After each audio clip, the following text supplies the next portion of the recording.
ನಟ ದರ್ಶನ್ ಅವರ ಜಾಮೀನನ್ನ ರದ್ದುಗೊಳಿಸಬೇಕು ಅಂತ ಹೇಳಿ ಕರ್ನಾಟಕ ರಾಜ್ಯದ ಪೊಲೀಸರು ಸುಪ್ರೀಂ ಕೋರ್ಟ್ಗೆ ಹೋಗಿದ್ರು. ಸುಪ್ರೀಂ ಕೋರ್ಟಕಟೆಯಲ್ಲಿ ನಟ ದರ್ಶನ್ ಜಾಮೀನು ಭವಿಷ್ಯ ಏಪ್ರಿಲ್ 22ಕ್ಕೆ ಸುಪ್ರೀಂನಲ್ಲಿ ಜಾಮೀನು ರದ್ದು ಅರ್ಜಿ ವಿಚಾರಣೆಗೆ ಬರುತ್ತೆ. ಇನ್ನೊಂದು ಕಡೆಗೆ ಅವರ ತಾಯಿ ಶ್ರೀ ನಂಜುಂಡೇಶ್ವರನ ಮೊರೆ ಹೋಗಿದ್ದಾರೆ.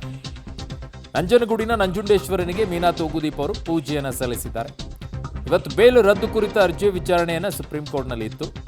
7 ಆರೋಪಿಗಳ ಜಾಮೀನು ರದ್ದು ಕೋರಿ ಸರ್ಕಾರ ಸಲ್ಲಿಸಿದಂಥ ಅರ್ಜಿ ಅದು 7 ಆರೋಪಿಗಳದ್ದು. ಬಟ್ ಅದು 22ಕ್ಕೆ ಈಗ ಅರ್ಜಿ ವಿಚಾರಣೆ ಮುಂದೂಡಿಕೆ ಆಗಿದೆ.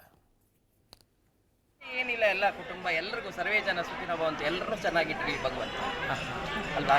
ಹೌದು ಮೇಡಮ್. ಈಗ ದರ್ಶನ್ ಅವರು ಹೇಗಿದ್ದಾರೆ? ಚೆನ್ನಾಗಿ ಶೂಟಿಂಗ್ ಎಲ್ಲ ಹೋಗ್ತದೆ.